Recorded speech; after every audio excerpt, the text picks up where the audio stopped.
Hi everyone, welcome to my channel and this is Pratima Singh. दोस्तों, आज हम एनसीईआरटी के क्वेश्चंस फिर लेकर के आएंगे और ये सारे ही क्वेश्चंस बहुत ज़्यादा महत्वपूर्ण हैं जो कि सीधे सीधे आपको देखने को एग्ज़ाम्स में मिल सकते हैं। और एनसीईआरटी के क्वेश्चन जो है पात्रता परीक्षा में सीधे सीधे पूछे जाते हैं। प्लेलिस्ट में जाकर एनसीईआरटी के सभी वीडियोज़ देखें और यहाँ से क्वेश्चंस पक्का फंसेंगे, बहुत ज़्यादा फंसेंगे। और मैंने तो सिर्फ 15 डेज़ में सिर्फ एनसीईआरटी पढ़ करके परीक्षा ये निकाली थी और 150 में 114 यानी कि 114 हमने स्कोर किए थे। और सिर्फ 15 डेज़ में मुझे खुद भी नहीं लग रहा था कि मैं इतने अच्छे नंबर लेकर के आऊँगी सिर्फ इतने कम दिनों में। तो आप लोग देख लीजिए, एनसीईआरटी के जितने भी वीडियोज़ में हमने लगभग जो पुराने से लेकर अब तक में सारे क्वेश्चन कवर कर दिए हैं और एक दो वीडियोस में बाकी के भी क्वेश्चंस में डाल दूंगी। तो आप इनको देख करके पक्का जाइए।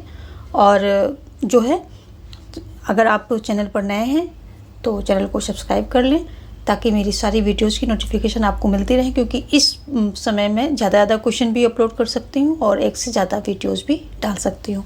जैसे आज ही मैंने 2 वीडियोज़ कर दी, एक मॉर्निंग में कर दी और एक अभी इवनिंग में। तो आप जो है चैनल को सब्सक्राइब करके बेल आइकन को प्रेस कर लें ताकि मेरी सारी वीडियोस की नोटिफिकेशन आपको मिलती रहे। देखते हैं आज का पहला क्वेश्चन।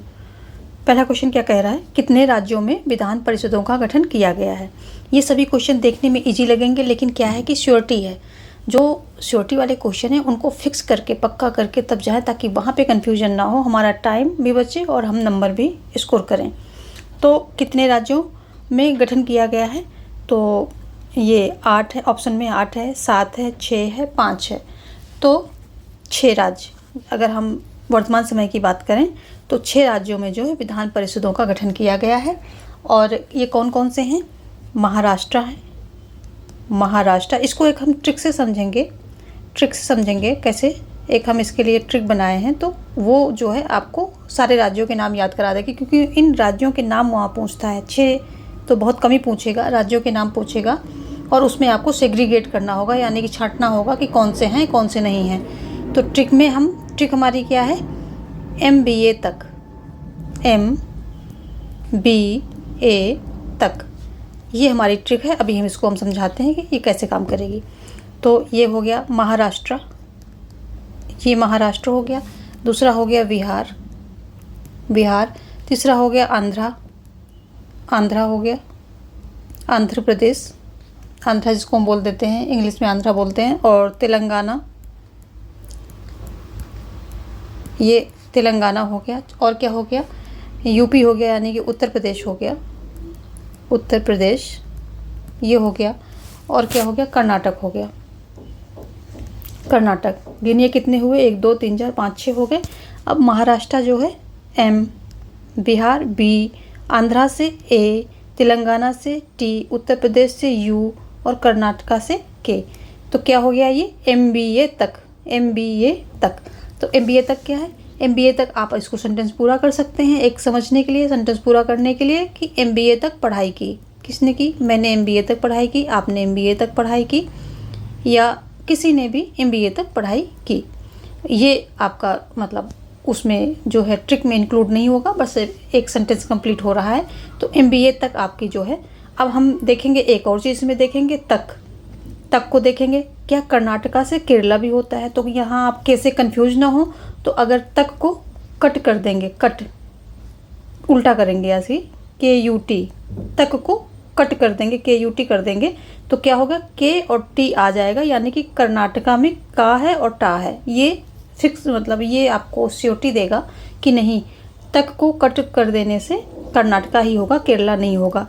दूसरा, आंध्रा में अरुणाचल प्रदेश भी आता है, लेकिन यहाँ पर फैक्ट क्या है कि पूर्वोत्तर का कोई राज्य नहीं है, पूर्वोत्तर का कोई भी राज्य, पूर्वोत्तर राज्य इसमें नहीं है, किसमें, विधान परिषदों में। तो इसमें जो है पूर्वोत्तर का कोई किसी भी राज्य में क्या नहीं, विधान परिषद नहीं बनी है। तो आंध्रा भी आपका, इसमें भी कोई कन्फ्यूजन नहीं रह गई। और प्लस जो कर्नाटक, इसमें भी कोई कन्फ्यूजन नहीं रह गई, क्योंकि हम तक को कट कर देंगे तो वो कर्नाटका की श्योरिटी हो जाएगी। ठीक है, यहाँ से हो गया। तो हमारे टोटल कितने में है, 6 राज्यों में विधानसभा का जो है गठन किया गया है आज के समय में, और MBA तक इसकी ट्रिक है। आई थिंक अब आपको ये चीज़ भूलेगी नहीं। आप जब भी एग्ज़ाम में कुछ आएगा तो अब आंख बंद करके आंसर देने में सक्षम होंगे। अगला देखते हैं, चीन के संसद को क्या कहा जाता है? दाहुई, कुइमितांग, रेममिन या कवांगवो रेममिन, दवाइयों, दाई वियाओ दाहुई। तो जो ऑप्शन डी है ये बड़ा अटपटा सा नाम है, लेकिन बस इसको वहाँ ऑप्शन में रहेगा तो आप देख लेंगे। ये आपकी बुक में है, NCERT में है। तो जो ये कंपैरेटिव पॉलिटिक्स होती है इसमें ये क्वेश्चंस पूछे जा सकते हैं। तो कवांगवो रेममिन दाई वियाओ दाहुई, ये जो है संसद है कहाँ की? चीन की। यही इसका नाम है, चीन की संसद का यही नाम है। तो ठीक है, ये हो गया डी ऑप्शन यहाँ पर सही। आगे देखते हैं, मेक्सिको में राष्ट्रपति चुनाव कितने वर्षों में होता है? 4 वर्षों में, 5 वर्षों में, 6 वर्षों में या 7 वर्षों में? तो मेक्सिको जो है यहाँ पर चुनाव होता है 6 वर्षों में होता है। ऑप्शन सी आपका जो है सही हो जाएगा। अगला देखते हैं, मेक्सिको आज़ाद कब हुआ? ये सब आप बुक से उठाया गया है, तो सारे क्वेश्चन इंपॉर्टेंट है। ये मत सोचिएगा कि आपके सिलेबस से बाहर हैं। मेक्सिको कब आज़ाद हुआ? 1930 में, 1931 में, 1932 में या 1933 में? तो मेक्सिको आज़ाद हुआ 1933 में हुआ। ठीक है, ऑप्शन एक यहाँ पर सही होगा। आगे देखते हैं, मेक्सिको में आज़ादी के बाद 2000 तक किस पार्टी ने शासन चलाया? मेक्सिको कब हुआ था? 1930 में आज़ाद हुआ था और 2000 तक लगातार एक ही पार्टी ने शासन चलाया। तो 30 से 2000 कितने हो गए? सीधे सीधे 70 साल, है ना। तो IRP ने, PIR ने, MR ने या उपर्युक्त कोई नहीं। तो अगर हम बात करें तो जो PIR जो एक क्या थी, पार्टी थी, इसने जो है वहाँ पर शासन चलाया। कब से लेकर 1930 से लेकर 2000 तक। और इसको बोलते क्या है? Institutional revolutionary party. Institutional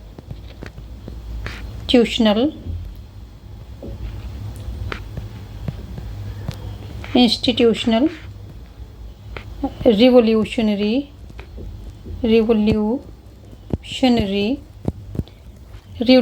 party इसको बोलते हैं। और इसने जो है एन केन प्रकार में, यानी कि सारे हथकंडे अपनाए।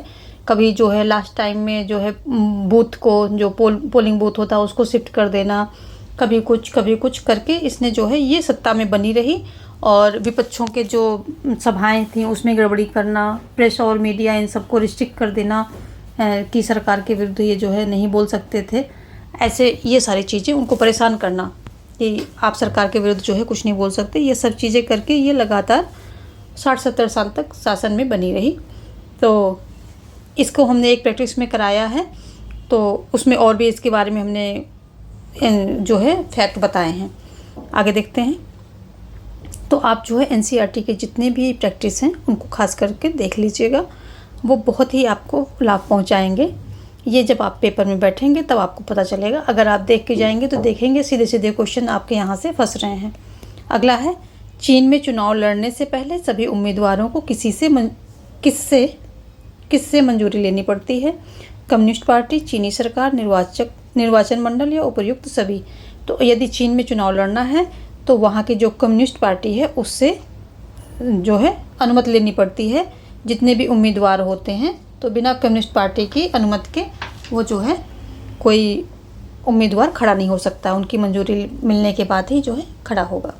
आगे देखते हैं, ऑप्शन ए यहाँ पर सही हो रहा है। चीनी राष्ट्रपति को नियुक्त करने का अधिकार किसको है? निर्वाचन मंडल को है, संसद को है, देश की जनता या उपर्युक्त कोई नहीं? तो जो चीन का राष्ट्रपति होता है वो उसे क्या होता है? नियुक्त किया जाता है, निर्वाचित नहीं किया जाता। जो मतलब वही होता है कि जैसे दल का नेता जो होता है तो वही उसको जो है नियुक्त करता है। कौन करता है? संसद करती है। ऑप्शन बी यहाँ पर सही हो जाएगा। आगे देखते हैं, चीनी संसद में लगभग कितने सदस्य होते हैं? 2000, 4000, 3000, 5000? तो वहाँ पर लगभग 3000 जो है सदस्य होते हैं चीनी संसद में। चीन की संसद में 3000 सदस्य होते हैं। आगे देखते हैं, सऊदी अरब में कब तक औरतों को वोट देने का अधिकार नहीं था? यहाँ नहीं पूछ रहा है, 2015 तक, 2016 तक, 2011 तक या 2012 तक। तो ये देखिए 2015 तक, क्योंकि सऊदी अरब में जो है औरतों को मतलब बहुत लेट अधिकार मिले हैं, तो 2015 में जाकर के इनको वोट देने का अधिकार मिला है। और अभी भी वहाँ पर उन औरतों की हालत जो है ठीक नहीं है। तो 2015 में इनको वोट देने का अधिकार मिलता है सऊदी अरब में। आगे देखते हैं फिजी। ये सब जो है कंपैरेटिव पॉलिटिक्स के अंदर थोड़े थोड़े से फैक्ट आपकी बुक में दिए गए हैं। तो यहाँ फिजी की बात हो रही है। फिजी में वहाँ के मूल निवासियों के वोट का महत्व भारतीय मूल के फिजी निवासी नागरिकों, जो फिजी नागरिकों होते हैं, जो भारतीय मूल के फिजी नागरिक होते हैं, उनके वोटों से ज़्यादा होता है, कम होता है, बराबर होता है, उपयुक्त कोई नहीं। तो जो फिजी की मूल निवासी हैं तो और भारतीय मूल के फिजी निवासियों से फिजी के निवासियों का जो है वोट का महत्व ज़्यादा है वहाँ पर। तो ऑप्शन ए यहाँ पर सही हो जाएगा। जो फिजी के मूल निवासी हैं उनके वोट का महत्व ज़्यादा है। क्वेश्चन अगला क्या कह रहा है? एस्टोनिया में सभी अल्पसंख्यक समाज के लोगों को मतदान का अधिकार हासिल करना है।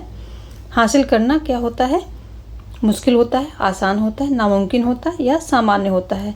तो जो एस्टोनिया है वहाँ जितने भी अल्पसंख्यक समाज हैं उनको मतदान का अधिकार हासिल करना काफ़ी ये मुश्किल है, काफ़ी मुश्किल प्रोसेस है कि उनको मतदान का अधिकार अगर मिलता है तो उसके लिए काफ़ी मुश्किल प्रोसेस से होकर के गुजरना पड़ता है अल्पसंख्यकों को। देखते हैं अगला।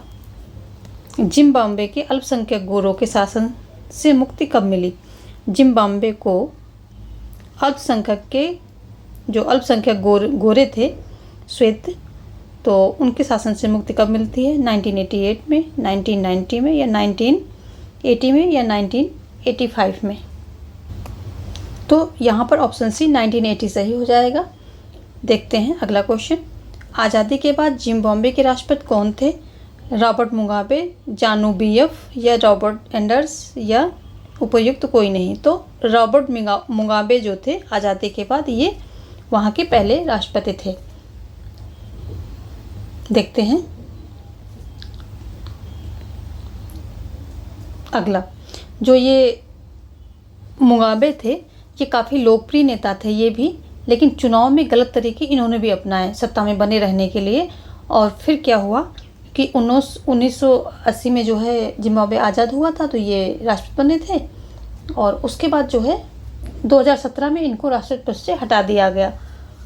तो ये जो है 2017 में हट गए, 2017 में हट गए। नहीं तो क्या करते थे, गलत तरीके अपना करके लोकप्रिय होने के बाद भी, क्योंकि ये उसी स्वतंत्रता पार्टी से अगुवाई कर रहे थे जिस पार्टी ने स्वतंत्रता संघर्ष किया था, जिम्बाब्वे की स्वतंत्रता के लिए संघर्ष किया था, तो उस पार्टी की अगुवाई कर रहे थे। तो काफ़ी लोकप्रिय थे मुगाबे, लेकिन इन्होंने सत्ता में बने रहने के लिए काफ़ी मतलब अलोकतांत्रिक तरीके जो है अपनाए, और फिर 2017 में फाइनली इनको हटा दिया गया। आगे देखते हैं। सरोजनी नायडू कहाँ की राज्यपाल थी? उत्तर प्रदेश की, बिहार की, बंगाल की या उपयुक्त कोई नहीं? तो सरोजनी नायडू थी उत्तर प्रदेश की राज्यपाल बनी थी। अगला देखते हैं। सरदार वल्लभ भाई पटेल आंतरिक सरकार में अंतरिम सरकार में किस पद पर थे? गृह मंत्री, सूचना एवं प्रसारण मंत्री, एवं भी दोनों या उपयुक्त कोई नहीं? तो ये गृह मंत्री भी थे और सूचना एवं प्रसारण मंत्री भी थे। तो ऑप्शन सी यहाँ पर सही हो जाएगा। आगे देखते हैं। भारतीय संविधान लिखने वाली सभा में कुल कितने सदस्य थे? 294 थे या 296 थे या 299 थे या 290 थे? तो जो भारतीय संविधान लिखने वाली सभा थी उसमें कुल कितने सदस्य थे? तो उसमें कुल जो है 299 थे। भारतीय हो रही है, भारतीय संविधान की बात हो रही है यहाँ पर, वो ये भी ध्यान रखने वाली बात है।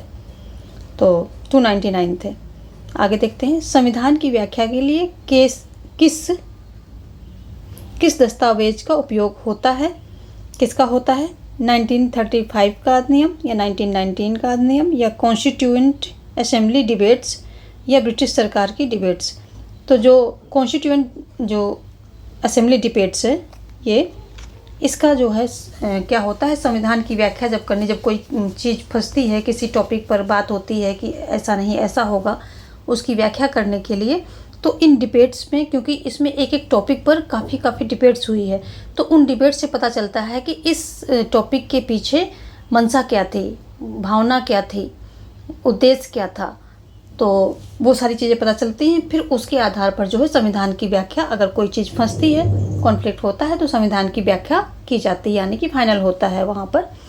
तो ये जो है कॉन्स्टिट्यूएंट असेंबली डिबेट्स, तो ये रिकॉर्डेड है अभी भी, आज भी इसको जब संविधान की व्याख्या में ज़रूरत पड़ती है तो सुना जाता है, और इनकी मंशा के अकॉर्डिंग जो है संविधान की व्याख्या की जाती है। और ये 12 मोटे मोटे खंडों में प्रकाशित भी किया गया था।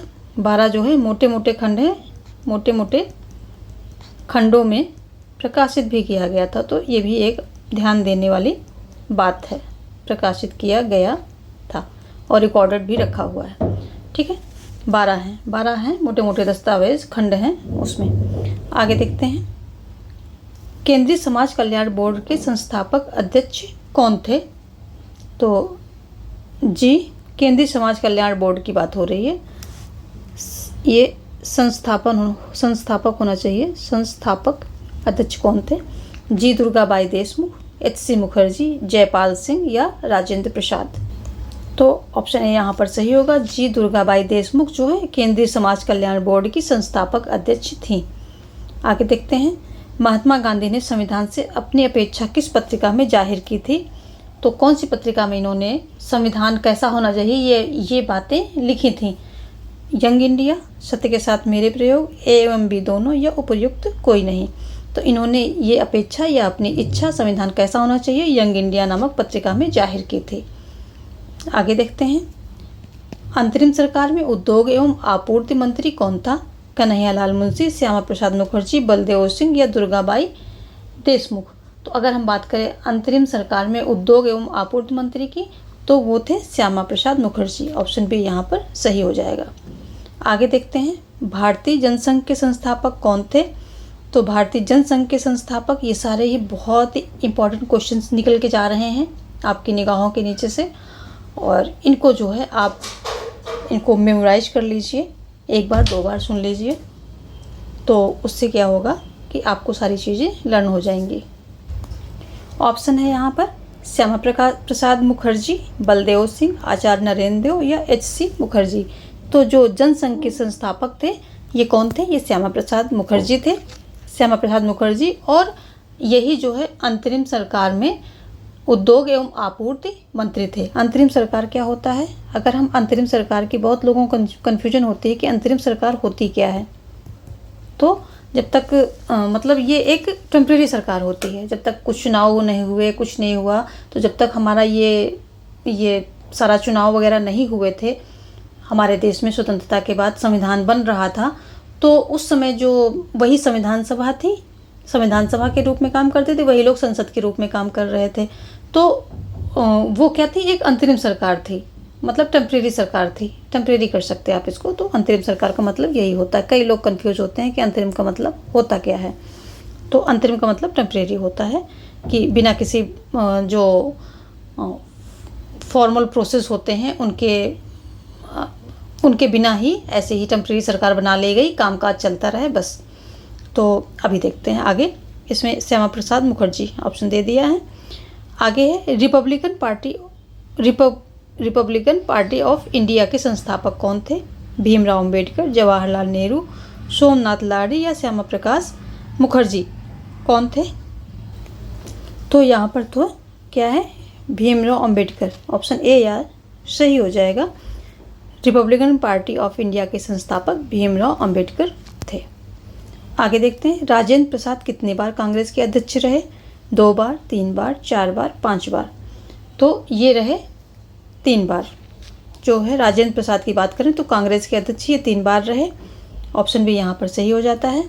मैं बहुत ज़्यादा एक्सप्लेन इसलिए नहीं कर रही हूँ क्योंकि लास्ट टाइम में फैक्चुअल इन्फॉर्मेशन आपको दे रही हूँ मैं, और बहुत ज़्यादा एक्सप्लेन में सारी चीज़ें सुननी है तो पहले के वीडियोज़ पड़े हैं वो भी देख सकते हैं स्पीड में डाल करके, और ये भी देख सकते हैं कि ये एक फिक्सेशन हो रहा है यहाँ पर। और तो यहाँ पर मैं कोशिश कर रही हूँ कि हल्का हल्का बता करके और आगे निकल जाएं, ताकि आपके माइंड में बातें रुकें। तो राजेंद्र प्रसाद कितनी बार हुए थे? 3 बार। 3 बार ये कांग्रेस के अध्यक्ष बने थे। आगे देखते हैं, संविधान सभा के लिए चुनाव कब हुए थे? जून 1946 में हुए थे, जुलाई 1946 में हुए थे, या अगस्त 1946 में हुए थे, या सितंबर 1946 में हुए थे? तो संविधान सभा के लिए जो चुनाव हुए थे ये जुलाई 1946 में हुए थे। ऑप्शन बी आपका सही हो जाएगा। अगला देखते हैं, चीन की संसद के लिए कितने वर्षों में चुनाव कराए जाते हैं? तो चीन की संसद के लिए कितने वर्षों में चुनाव कराए जाते हैं? 4 वर्ष में, 6 वर्ष में, 7 वर्ष में, या 5 वर्ष में? तो चीन की संसद में भी 5 वर्ष के लिए ही 5 वर्ष में, प्रति 5 वर्ष में चुनाव कराए जाते हैं चीन की संसद के लिए। तो अभी मैंने 25 क्वेश्चन लिए थे, तो ये जो है कंप्लीट हो गए हैं। ये सभी क्वेश्चन जो आज तक मैंने करवाए हैं बहुत ही इम्पोर्टेंट हैं, क्योंकि ये थोड़े से क्वेश्चंस हैं और इसमें बहुत ज़्यादा आपको आउटपुट मिलेगा। यानी कि थोड़ी सी मेहनत से, अगर आपने बहुत ज़्यादा पढ़ाई नहीं की है तो अगर आपने अच्छे से पढ़ाई कर रखी है तो ठीक है, ये सारी चीज़ें बहुत ईजी हैं। और अगर आप बहुत हाई लेवल पर पढ़ाई कर रहे हैं तो ये सब चीज़ें आपको आती होंगी। लेकिन यदि आप बिगिनर हैं और आपके पास टाइम कम है तो NCERT से बेस्ट कुछ भी नहीं है। उसको पढ़ लेंगे तो आप क्वालिफाई तो पक्का करके जाएंगे। तो इसलिए मैं NCERT के क्वेश्चंस देने की कोशिश कर रही हूँ कि जो बिगिनर हैं, जिनका अभी मतलब ज़्यादा नहीं पढ़ पाए हैं या जिनके पास टाइम कम है, वो क्वालिफाई करना चाहते हैं। तो मैंने तो 15 दिन में क्वालिफाई कर लिया था भाई, और NCERT से, और खुद ही पढ़ करके गई थी, किसी की कोई हेल्प नहीं थी। 15 दिन में हमने ये कर लिया था, और आप भी कर लेंगे। आप हमसे ज़्यादा स्मार्ट होंगे, कम नहीं होंगे, इतना मुझे विश्वास है। तो आप भी कर लेंगे। तो जितने भी NCERT के पहले के वीडियोस पढ़े हैं और जितने भी आगे मैं दूंगी, तो इन सबको आप देखना। और तो पॉलिटिकल साइंस तो आपकी निकल जाएगी, नैया पार हो जाएगी। ठीक है, तो मिलते हैं कल अभी कुछ और प्रश्नों के साथ। कभी भी, कल को नहीं मैं कहूँगी, कभी भी मैं वीडियो अपलोड कर दूँगी। जैसे ही मैं क्वेश्चंस बना लूँगी, इंपॉर्टेंट क्वेश्चन, वैसे मैं अपलोड करती रहूँगी। कोई पता नहीं कब करूँगी, तो इसलिए नोटिफिकेशन ऑन करके रखिए। धन्यवाद।